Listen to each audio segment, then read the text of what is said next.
की योग, आसन, प्राणायाम। प्राणायाम का मतलब यही है प्राणों को आयाम देना। वो प्राण होते क्या हैं? हमारे श्वास, हमारी सांसें। देखो, रात को हम सो जाते हैं लेकिन हमारी सांसें नहीं सोती हैं। सोती है वो? अगर हमारी सांसें सो जाएं फिर तो हो गया राम नाम सत्य। तो हमारी जो श्वास हैं वो दिन रात हमारे साथ रहते हैं और यही श्वास आपकी हर तरह से मदद भी कर सकते हैं। अगर आपको अपनी बीमारियों को दूर करना है, अगर अपने हाई बीपी को दूर करना है, लो बीपी की समस्या को दूर करना है, बुखार को दूर करना है, जुकाम को दूर करना है, तो आप अपने श्वासों की मदद से ये सब कर सकते हो। आपकी कोई विशेष है, अपनी विशेष को अपने मैनिफेस्ट करना है, उनको भी आप श्वासों के द्वारा मैनिफेस्ट कर सकते हो। शायद आप जानते होंगे कि हमारे शरीर में 72,000 नाड़ियां हैं। तो इन 72,000 नाड़ियों में 3 नाड़ियां ऐसी हैं जो सभी 72,000 नाड़ियों को संचालित करती हैं और उनके नाम है इंगला, पिंगला और सुषुम्ना। अभी आपको बड़ा अजीब लग रहा होगा सुन के, इंगला, पिंगला, सुषुम्ना क्या है ये? तो मैं आपको बताता हूँ। हमारा, और इनको ये भी बोलते हैं, चंद्र नाड़ी बोलते हैं, सूर्य नाड़ी बोलते हैं और सुषुम्ना ही बोलते हैं, सुषुम्ना। और इसमें जो चंद्र नाड़ी है ना बच्चों, ये कहां से चलती है? हमारी बाईं नासिका से। एक बात और बड़ी मजेदार, हमें लगता है ना हम अपने नोस्ट्रल से श्वास लेते हैं, ठीक है, लेकिन हमारी ये नोस्ट्रल्स है ना, दोनों नासिकाओं में से श्वास नहीं चलता है। अब चेक करके देख लो, हमारी एक ही नोस्ट्रल से श्वास आ रहा हुआ।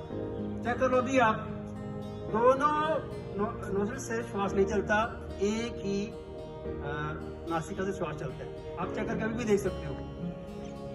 जब हमारी दाईं नासिका चलती है ना, तो उसे बोलते हैं सूर्य स्वर, और जब हमारी बाईं नासिका चलती है उसे बोलते हैं चंद्र स्वर। और जब दोनों नासिकाएं चलती हैं, बीच में चलती है ये, उसे बोलते हैं सुषुम्ना नाड़ी।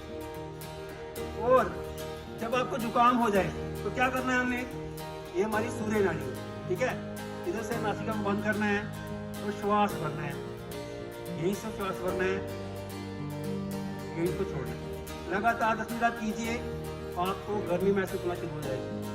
अगर आप बीपी के पेशेंट हैं, हाई बीपी आपका हो गया है, तो क्या करना है? हमें ये जो चंद्र नाड़ी है, यहाँ से श्वास लेना है, यहीं से श्वास भरना है और यहीं से श्वास छोड़ना है। तो आप अपने हाई बीपी को लो कर सकते हो। अगर आपका बीपी डाउन है, ये लोगों का बीपी लो होता है ना, उसके लिए आपने इसको एक्टिव करना है, यहीं से श्वास लेना है तो यहीं पे श्वास छोड़ना है। आपने कई बार सुना होगा, ये कहा जाता है कि यार ये जड़ा मुड़ा ना जड़ी गल बोलना सच हुई, कहते हैं ना ऐसे। वो कब होता है?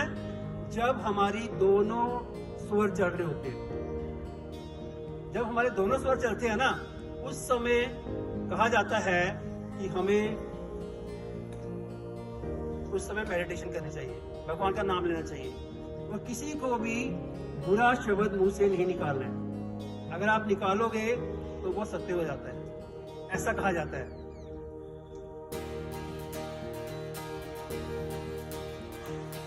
तो ये बहुत सारी समस्याएं, बहुत सारी बीमारियां हम अपने श्वासों से ही ठीक कर सकते हैं। इसे बोला जाता है स्वर विज्ञान या ब्रीदिंग, साइंस ऑफ ब्रीदिंग। नाम क्या है इसका? Science of breathing. तो इसी तरह से जब आप हमें केवल कॉन्स्टिपेशन हो जाती है तो क्या करना है?